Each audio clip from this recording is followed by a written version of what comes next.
네, 반갑습니다. 마르스 김동석의 리얼 주식입니다. 오늘 마르스 김동석의 리얼 주식은 4년 만에 원전 동맹이 부활합니다. 6월 이 종목 900조 대박 납니다. 원전 저평가 대장주 탑3 공개하니까요. 영상 처음부터 끝까지 시청하시길 바라겠습니다. 그 이전에 저희 마르스 김동석의 리얼 주식 유튜브가 여러분들의 사랑으로 빠른 성장 나오고 있습니다. 현재 구독자 49,600명이고요. 정말 5만 명을 코앞에 두고 있는 상태라고 보시면 될 것 같습니다. 그래서 여러분들에게 감사한 마음에 5만 명 구독자 이벤트도 진행을 할 거고, 거기에 플러스로 최근에 정책 중에서도 새로운 신정책 테마주를 무료로 정리해서 자료로 나눠드리고 있습니다. 그럼 어디서 받을 수 있냐 그러면은 영상 끝까지 시청하셔라 말씀드리고요. 그뿐만 아니라 여러분들에게 도움이 될 수 있는 영상들 많이 찍어드리고 있으니까 영상 시청하시고 우리 유튜브 구독 버튼, 그 영상 좋아요 버튼, 그리고 댓글까지 남겨주시면 정말 감사하겠다 말씀을 드리고, 나는 기법 강의도 관심 많아요 하시는 분들은 맨 아래에 내려가시면 이 상한가 차트 연구소 유튜브도 구독과 영상 시청까지 부탁을 드리겠습니다. 그래서 오늘 영상의 주제는 방금 말씀드렸던 대로 4년 만에 부활한 원전 동맹입니다. 이 4년 만에 부활한 원전 동맹이 뭔지, 그리고 900조가 어디서 대박이 날지 또는 가능이나 한 건지, 그리고 어떤 종목이 저평가되어 있는지 하나하나 배워가시면 좋을 것 같습니다. 일단은 최근에 워낙에 이제 이 친환경 얘기가 많이 나와주고 있는 상태입니다. 그 이유가 뭐냐 한다면은 일단은 이 최근 우크라이나 이 러시아 사이에서 나왔던 인플레이션 영향이 아직도 끼치고 있는 상태고요. 거기에 더불어서 최근 들어서 이 유럽이라든가 미국이라든가 해외 원전 사업이 지속되다 보니까 거기 관련한 이 국내 이 정책들도 당연히 원전으로 들어가고 있는 상태입니다. 그래서 기대감이 이어지고 수혜가 이어지는 상황인데, 여기서도 방금 말씀드린 대로 지금까지 2018년도 이후에 진행되지 않았던 바로 4년 만에 원전 동맹이 다시 시작이 됐고요. 거기에 따라서 6월 900조 대박이 날 수 있을 만한 원전 저평가 종목 정리해 드리니까 집중해서 배우시면 좋을 것 같습니다. 일단은 제일 중요한 게 뭐냐 한다면 이제 슬슬 여름이 다가오고 있다라는 거죠. 날씨로 보면 거의 다 여름이죠. 그러다 보니까 폭염이라든가 공급난이 겹쳐서 올 여름 전 세계 전력난, 전기료 폭등이 우려라는 거죠. 사실상 전력난이라든가 전기료 폭등이 왜 나오겠습니까? 당연히 공급과 수요에서 공급이 좀 줄어드는데 수요가 늘어나니까 당연히 가격이 오를 수밖에 없는 상태다. 공급이 줄어든 이유는 인플레이션 때문이고, 그다음 실제로 친환경으로 너무 빠르게 넘어가다 보니 부족했던 건데, 이 부분에서 수요는 늘어나니 가격이 상승을 했던 거고, 이제는 뭐다? 이 수요를 감당할 수 있을 만한 무언가 전기료를 생산할 수 있는, 이 전기를 생산할 수 있는 뭔가 그런 게 필요하다라고 얘기를 하는 거죠. 그래서 보시면은 러시아 우크라이나 침공과 이에 따른 서방의 러시아 제재, 코로나 바이러스 감염증 팬데믹 이후 수요 급증과 이상 기후가 겹치면서 올여름 세계적인 전력난과 전기료 폭등이 우려가 된다라고 얘기하는 거죠. 그러니까 어느 지역에 국한된 게 아니라 전 세계적인 어떻게 보면 전기난이 일어날 수 있다라는 거죠. 세계 발전소들은 전쟁과 가뭄 공급난으로 수십 년 만에 위기를 맞닥뜨릴 것으로 전망이 되고요. 여름철 냉방 수요가 커지는 북반구는 전력 공급이 원활하지 않을 것으로 예측돼서 많은 생명이 위태로울 수도 있다라고 얘기를 하고 있습니다. 특히 뭐다 돈이 없어서 뭐 빈곤층이나 고령층일수록 위험하다라고 얘기를 하는 거죠. 그래서 이미 봄부터 온도는 뭐 20도를 넘어선 상태고요. 대한민국 기준으로 봤을 때는, 근데 인도 남부와 파키스탄 일부 도시는 한낮 최고 기온이 얼마? 대한민국은 20도겠지만 50도를 넘어서는 말도 안 되는 온도가 만들어지고 있는 상태고, 남아시아 여러 국가에서는 정전이 번복돼 약 10억 명 정도가 피해를 입고 있는 상태입니다. 미국도 텍사스주 샌안토니오 38.33도, 미시시피주 빅스버그가 36.67도. 대한민국 따지면 정말 한여름 날씨가 현재 지금 일어나고 있는 상태라는 거죠. 그래서 국립해양대기국은 6월에서 8월 북부 일부를 제외한 미국 48개 주에 평년보다 조금 더 높은 온도에서 더울 것으로 예상을 하고 있는 상태입니다. 그래서 가뭄이 심해지면 수력발전소 가동률이 떨어져서 전력 부족 사태도 우려가 되는 상태다라고 보고 있는 상태고, 그래서 인구의 약 40% 정도가 전력난을 좀 겪지 않을까. 미국마저도 얘기가 나와주고 있다라는 거죠. 그래서 고유가로 세계 주요국들이 잇따라 전기요금 올리고 있고 프랑스는 23.3%, 영국은 54%, 말도 안 되는 수준으로 인상을 한 상태입니다. 일본도 지난해부터 누적 34.6%를 올렸고요. 애널리스트에 따르면 전쟁과 러시아 제재로 인한 에너지 수요 및 공급 교란, 극단적으로 날씨가 억눌렸던 수요가 폭발하면서 전례 없이 한꺼번에 겹쳤다라고 얘기를 하고 있습니다. 그러니까 중요한 게 뭐냐면은 그러니까 잘 천연가스가 왔다 갔다 하던 것도 천연가스 막아버리고 유가도 잘 왔다 갔다 하는 것도 막아버리고 서로 간에 가격 올려버리고 이러다 보니까 그러니까 이제 톱니바퀴가 잘 돌아가다가 톱니바퀴가 멈춰버리는 현상이 발생을 한 거죠. 그러다 보니까 이 한쪽만 밀려도 이 연쇄작용이 일어나면서 전기세가 올라가고 그 다음에 수요를 못 따라가는 그런 상황이 발생하고 있다라는 건데 중요한 건 뭐다? 이거는 전 세계적인 현상으로 일어나고 있다라는 거예요. 그러다 보니까 사실상 지금 우리가 석탄이라든가 화석 발전소를 계속 돌릴 수가 없는 상황이에요. 그렇다고 해서 이거를 태양광이라든가 풍력으로 이거를 버틸라니까 쉽지 않은 상황입니다. 그래서 전 세계가 뭘 짓고 있냐라고 한다면은 그래서 짓고 있는 게 바로 원전이라는 거죠. 사우디가 한국에 원전 러브콜을 던졌습니다. 야, 너 우리 원전 한번 만들어 볼래? 라고 하면서 12조 수출 잭팟에 대해서 한번 문의를 던져본 거죠. 사우디아라비아가 한국에 12조 원 규모의 원자력 발전소 건설 입찰 참여 요청서를 보냈습니다. 그러니까 이거는 우리가 입찰 해볼래요가 아니라 사우디에서 먼저 야 너네 한번 해볼래? 라고 요청을 한 거죠.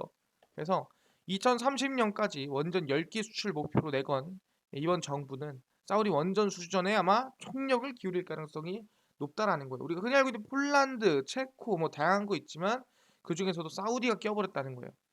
그래서 사우디는 정부는 지난 한국 측에 1.4기가와트시 규모의 원전 2기를 건설하는 의사를 타진하는 요청서를 보내왔고요.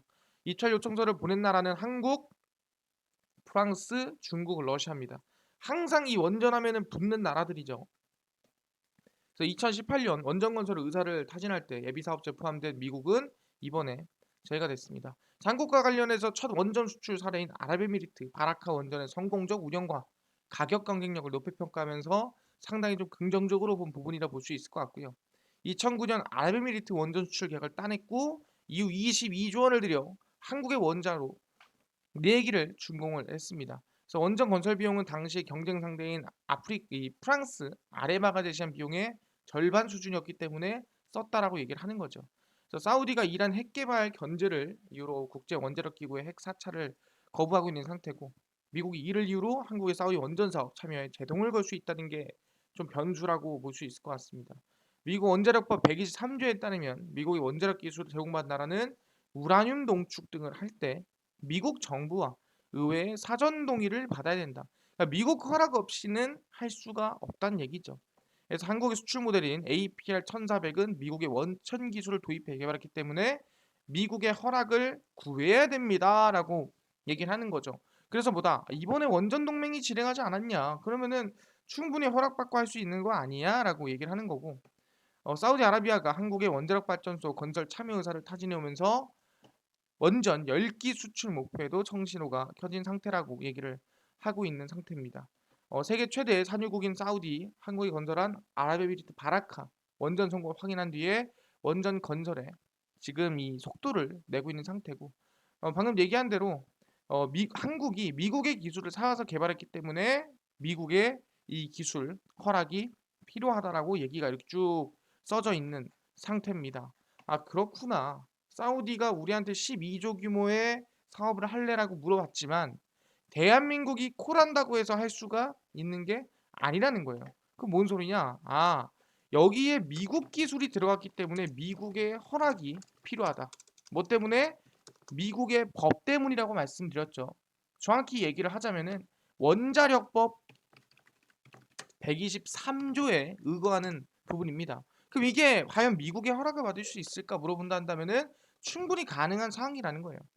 최강 플레이어 조합 한미 원전 동맹이 진행이 되고 있습니다.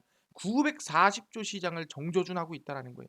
한국이 이 바이든 대통령 방한을 계기로 세계 최고 원자력 원천 기술을 갖고 있는 미국과 원전 동맹을 맺었습니다. 아랍에미리트 원전 수출과 성공적인 운영으로 한국 원전 사업의 세계적인 시공과 운영 능력을 확인한 만큼이나 원전 동맹을 통해 얼마 2030년 지금부터 약 7, 8년 이내에 900조 규모로 추정되는 글로벌 신규 원전 건설 시장에서 경쟁력을 갖출 수가 있다라는 거죠.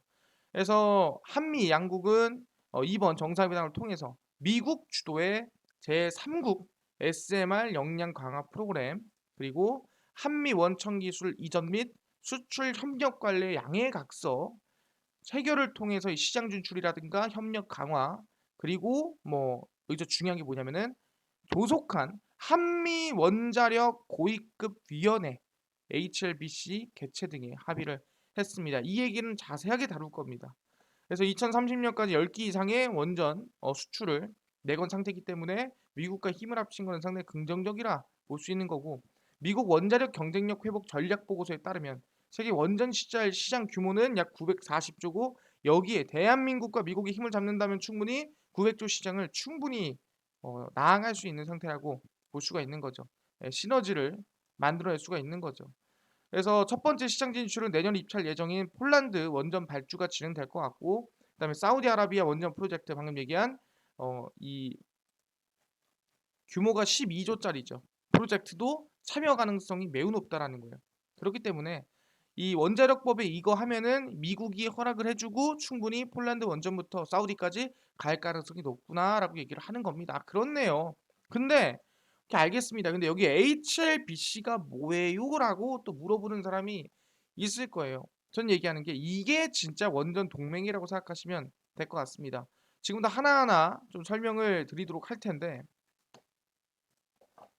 일단은 원전 900조 시장을 한미가 함께 노려볼 수 있는 상황이 만들어졌고, 최근 5월 말에 사우디가 입찰 제안서를 보낸, 뭘 보냈다 했죠? 원전에 대해서 12조 규모입니다. 한미가 합동으로 할 수도 있겠구나라는 기대감이 있다라는 거죠. 아니 근데요, 방금 얘기한 HLBC가 뭔가요? 라고 물어볼 수 있어요. 제가 HLBC에 대해서 말씀드립니다. 이게 바로 하반기에 원전이 이슈가 되고 원전이 충분히 우상향 나올 수 있을 만한 이유 중 하나라는 거죠. 바로 하반기 HLBC 재가동 추진입니다. 한미 원전 동맹이죠. 그러니까 그냥 말로만 동맹이 아니라 이게 진짜 동맹이라는 거예요. 보시면은 한미 정상회담에서 합의된 한미 원자력 고위급 위원회가 HLBC고요. 하반기에 재가동이 됩니다. HLBC가 지식재산권 분쟁 등을 이유로 2018년 중단된 후 4년 만에 진행이 되는 거고요. 다음 달부터 미국과 HLBC 전체 회의 개최 일정을 비롯해 원자력 발전 수출 등 주요 의제를 조율할 방침입니다. 그래서 실제로 기사가 5월 30일에 떴죠. 근데 6월 달부터 의제를 조율한다라는 거예요. 그 뜻은 뭐냐? 이제 본격적인 한미 원전 동맹이 언제부터 6월부터 진행이 된다라는 겁니다. 미국과 HLBC 관련 논의를 본격화하고요.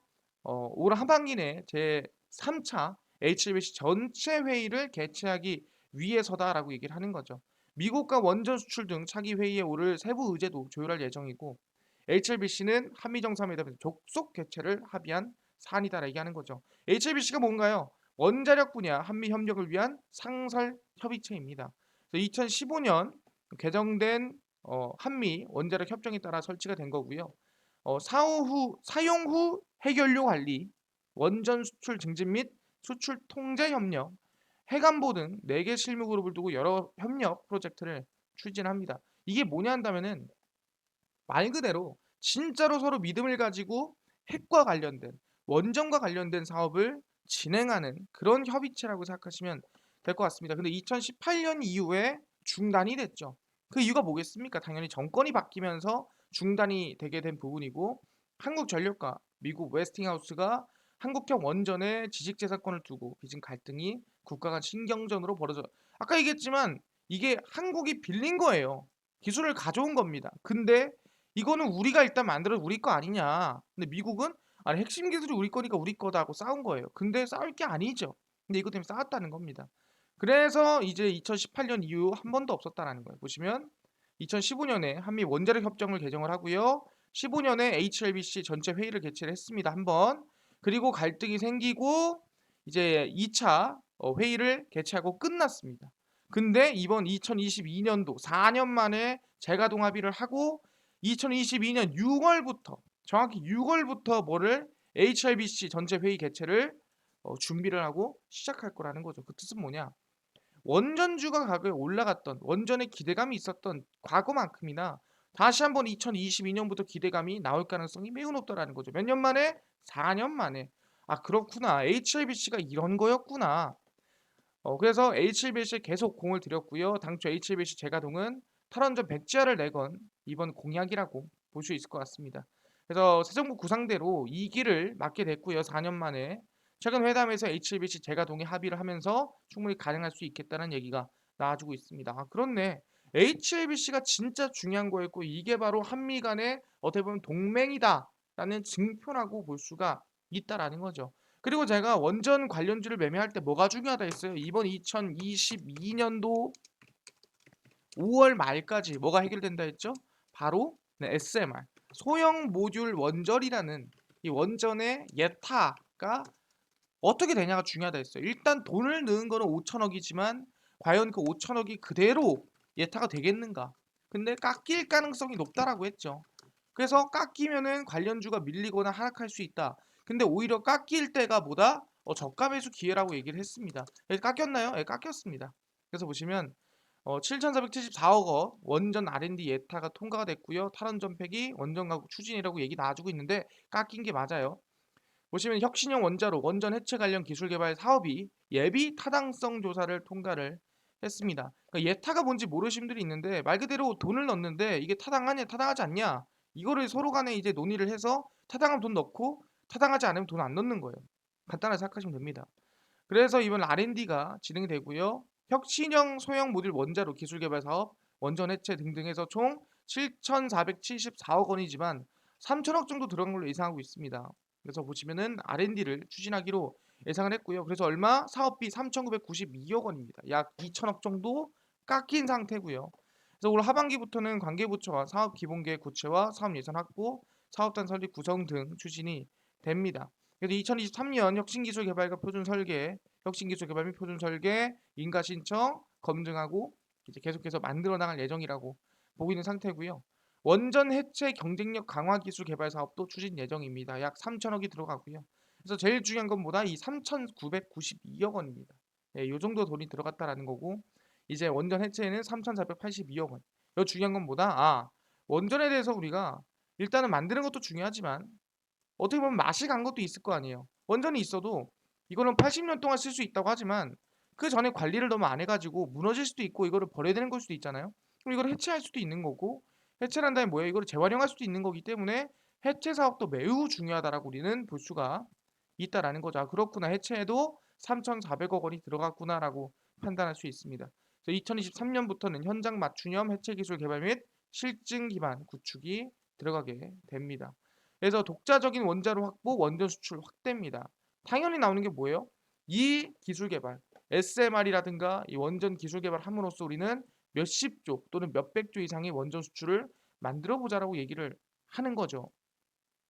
그래서 쭉 보시면은 예타 사업으로 독자적인 기술 확보를 기대를 하고 원자력 기술의 우수성을 보여주고 수출 한번 잘 해보자 뭐 이런 뜻이라고 생각하시면 될 것 같습니다. 그래서 이거죠. 혁신형 소형 모듈 원자로 기술 개발 사업 이게 3,992억 원입니다. 돈이 깎인 거다라고 생각하시면 될 것 같습니다. 아 그렇네. 그럼 우리가 지금 볼 수 있는 건 뭐냐면은 아, 돈이 깎였구나. SMR 일단은 예타가 통과되긴 했어요. 절반 수혜고 절반은 약간 기대감이 깎인 그런 상태고 여기 더불어서 뭐가 들어갔다? 예, 원전 해체도 들어갔죠. 해체한다는 게 원전을 쓰지 말자가 아닙니다. 원전이 안 좋은 게 있거나 별로인 게 있으면 해체할 수 있는 이 기술도 필요하다라고 얘기를 하는 거죠. 아, 오케이. 굉장히 중요한 겁니다. 지금까지 별로 말이 없었던 해체 관련된 얘기도 나왔다라는 거예요. 이게 확인됐습니다. 그래서 이제 지금 뭐 정부에서 밀어주다 보니까 각각의 뭐 제가 최근에 강조드렸던 기업들 새로 추진하는 기업들 많았죠. 두산 에너빌리티나 상당히 많았는데 이번에 어디? 현대 엔지니어링도 세계 최초 4세대 초소형 모듈 원전 사업에 본격 추진합니다. 아 그렇구나. 6월 6일입니다. 정말 최근에 나온 기사죠. 현대 엔지니어링이 소형 모듈 원전 분야의 차세대 기술로 평가받고 있는 4세대 초고온가스로 소형 모듈 원전 건설 사업을 본격적으로 추진합니다. 미국 USNC와 캐나다 초크리버 MMR 실증 사업 상설 설계 계약을 체결을 진행했고요. 현대 엔지니어링 본사에서 진행된 체결식에는 홍현성 현대 엔지니어링 대표이사와 프란체스코 베네리 USNC 최고 경영자 등 다양한 관계자들이 참석을 해서 함께 진행하기로 발표를 했습니다. 그래서 USNC는 2012년 고온가스로 기술 개발 협력을 시작을 했고 쭉쭉 하면서 원자력 관련된 얘기를 정말 오랫동안 한 상태입니다. 그래서 2026년에 상업 운전을 목표로 하고 있는 상태고요. 이 4세대 원자로 가운데 가장 상용화에 앞서 있고 가장 기대감이 클 만한 원자력 사업이라고 볼 수가 있을 것 같습니다. 그래서 SFR 뭐 다양한 얘기들이 많습니다. 그래서 보시면 사용후 해경료를 활용해 소형대공 소듐 내각 고속로 이게 SFR입니다. 해결료로 활용하는 파이로 공정 이 사업에도 본격적으로 참여한다는 거죠. 이게 어떻게 보면 원전의 우리의 어떻게 보면 가장 미래죠. 왜냐하면 해결료, 그러니까 사용 후 해결료, 폐연료를 우리가 다시 꺼내서 다시 쓰는 거예요. 그러면은 핵 연료봉을 버릴 필요가 없고 처리할 이유가 없는 거죠. 다시 쓰면 되니까. 그래서 어쨌든 미래 기술까지도 지금 기대감을 가지고 있는 상태라고 보시면 될 것 같아요. 아, 현대 엔지니어링도 이 4세대 소형 모듈 원자로로 진출하고 있구나라고 기대해 볼 수 있는 상태라고 보고 있는 거고요. 그뿐만 아니라 사실상 후쿠시마 사태가 있었던 일본에서 그런 얘기가 있었습니다. 아, 원전을 재가동하는 이 공약을 걸겠다라고 얘기를 했어요. 근데 공약뿐만이 아닙니다. 바로 일본의 시네마 원전 2호기가 내년에 재가동 전망입니다. 그래서 이미 동의를 받은 상태고요. 공약이 아니라 이미 가능성이 나와주고 있는 상태입니다. 일본 시네마현 마스에시에 있는 이 시마네 원전 2호기가 이르면 내년 재가동할 전망이라고 볼 수 있을 것 같고요. 원전의 안전성과 필요성, 대피 계획의 실효성, 지역 경제에 미치는 영향들이 결정 요인이었다라고 얘기를 합니다. 그래서 시마네현도 동의를 했고요. 원전 재가동에 필요한 지역 동의는 모두 완료가 된 상태입니다. 그래서 동해 쪽에 있는 시마네 원전 2호기는 2011년 3월 동일본 대지진 당시 냉각장치 고장으로 해결료가 녹아내리는 노심육룡 사고가 났던 후쿠시마 제1원전과 형태인 비등수형 원자로입니다. 근데 이제 원전 사고 시 피난 계획이 충분하지 않다고 재가동에 반대해 왔으나 충분히 지금 일본 전역에 원자로가 좀 가동이 되고 있는 상태고 그래서 시마네현에 있는 원전도 한번 다시 가동하는 게 좋지 않을까라고 생각을 하는 겁니다. 근데 여기서 중요한 게 뭐냐 한다면은 항상 얘기했죠. 일본에 있는 원전은 어느 정도 설비만 조금 고치면 솔직히 안전하게 쓸 수 있어요. 그렇기 때문에 굳이 이게 위험하다라고 할 게 아닌 게 후쿠시마 때 했던 실수를 반복하지 않으면 된다라고 생각하시면 됩니다. 왜냐면 그 당시에 냉각수 들어가는 게 고장 났거든요. 근데 냉각수 고장 나는 거를 이제 그 당시 쓰나미 때문에 고장 났는데 예비 냉각수라든가 이런 것들을 달아주게 되면은 차라리 후쿠시마 같은 사건이 일어나지 않는다라고 생각하시면 됩니다. 그리고 이제 한전 같은 경우에도 아랍에미리트 원전 수출 경쟁력 강화에 나서고 있는 상태입니다. 아까 얘기한 대로 이 2000년 초반에 원전 사업 주계약자이자 공동 투자 참여하고 있는 한국전력공사 사장이 아랍에미리트 원자력공사 모하메드 알 하마디 사장과 만나서 아랍에미리트 원전 사업 현황을 논의하고 최종 호기인 4호기 준공까지도 성공적인 사업을 완수하겠다 다짐을 한 상태입니다. 그래서 전망에 대한 상당히 긍정적이라 보고 있는 상태고요. 한전, 한수원, 한전기술, 한전 KPS, 한전 원자력 연료, 두산중공업, 현대건설, 삼성물산 등이 들어가 있는 상태입니다. 그래서 4호기 준공까지 최선을 다해 주세요라고 얘기한 상태고요. 우리 현재 성공적인 사업 완수를 위해 집중해야 할 것이며 이는 전 세계 비즈니스 협력 모델이 될 것이다. 그러니까 아랍에미리트가 잘 돼야 결국에는 모두가 잘 될 것이다라고 기대를 하고 있는 거죠. 그래서 한국은 마지막까지도 지금 열심히 처리하고 있는 상태고요. 아까 얘기한 대로 3천억이 어디? 원전 해체 기술이 들어갔죠. 그러다 보니까 이제 소형 원전도 있지만 원전 해체 기술도 본격 개발에 진행이 됩니다. 이게 아까 원전 관련해서 예타 관련해서 얘기를 하는 거죠. 아, 그렇구나. 그럼 충분히 우리가 지금 관심 가져야 될 건 뭡니까? 지금까지 저희가 SMR, 그러니까 소형 모듈 원전 관련된 이 종목들을 조금 얘기를 했다면 이제는 뭐다? 아, 우리가 원전 해체와 그다음에 HLBC 과거 이 기대감에 따라 원전 관련 종목을 알아야 된다라는 거예요. 그래서 최근에 다시 이슈가 되고 있는 게 뭐냐면은 오르비텍이죠. 원전 해체 관련주 그리고 우실입니다. 여기까지 보고요. 그다음에 새롭게 원전 이슈가 나오고 있는 게 BMT, BHI, 그다음에 우리기술입니다. 이 종목들 여러분들이 좀 관심을 가지고요. 최근에 원전 종목들 중에 좀 덜 오른 종목들이고 얘네 두 개는 원전 해체입니다. 얘네 두 개는 원전 해체고 밑에 애들은 원전 관련주 중에 좀 덜 오른 종목들에 관심을 좀 뒀다라고 생각하시면 될 것 같습니다. 이렇게 원전 해체라든가 원전의 새로운 이슈 또는 원전의 충분히 하반기 기대감이 되는 HLBC 같은 것들 알겠습니다. 근데요, 아까 전에 신정책 테마주 총정리 자료집 무료로 나눠주신다고 하셨는데 어디서 다운받을 수 있나요? 또는 당일 급등이 예상되는 단타 종목 매일 무료로 나눠주시면 안 될까요?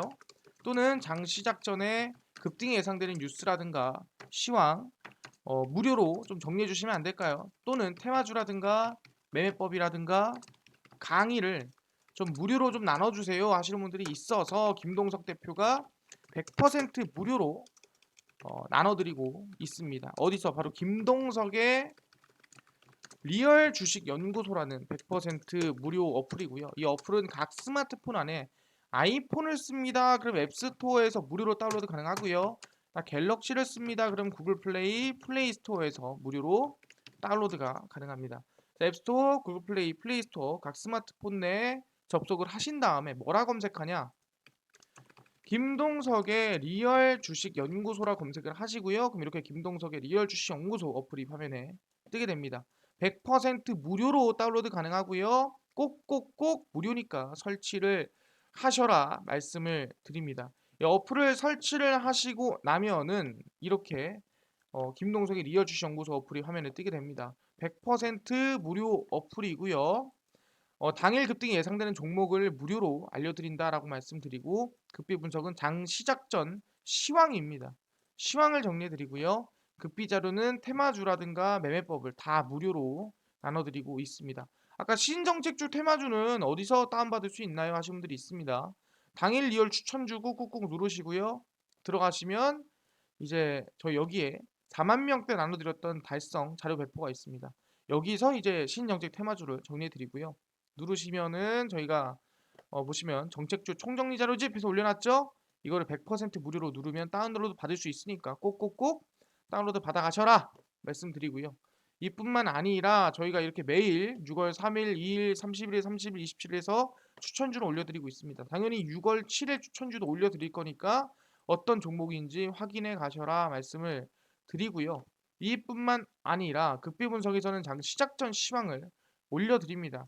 해외 증시부터 시작해서 당일 이슈가 될 수 있는 중요한 정보들 다 올려드리니까 이것만 봐도 다른 이슈 볼 필요가 없다 말씀을 드리고요. 극비자료에서는 테마주라든가 매매법 무료로 알려드리고 있습니다. 보시면 아시겠지만 최근에 뭐 상하이 봉쇄 해제가 됐다. 무슨 종목이 올라갈까? 무슨 이슈가 있었는지 다 정리를 해드리고 있죠. 이것만 봐도 최근에 이런 이슈가 있었고 이런 종목이 올라갔구나 할 수가 있고 기법 강의도 알려드리고 있으니까 정말 많거든요. 다 무료로 볼 수가 있습니다. 김동석의 리얼 주식 연구소 100% 무료 어플입니다. 종목 시황, 테머주 강의 다 무료로 알아가시면 좋겠다 말씀드리고요. 이뿐만 아니라 우리 김동석의 리얼 주식 유튜브 여러분들의 사랑으로 커가고 있습니다. 구독자 5만 명 얼마 안 남았습니다. 우리 5만 명을 향해서 딴 거 안 바랍니다. 구독 버튼, 영상 좋아요, 그리고 댓글까지 하나하나 남겨주시면 정말 감사하겠다 말씀드리면서 다음번에 더 좋은 영상으로 찾아뵙도록 하겠습니다. 감사합니다.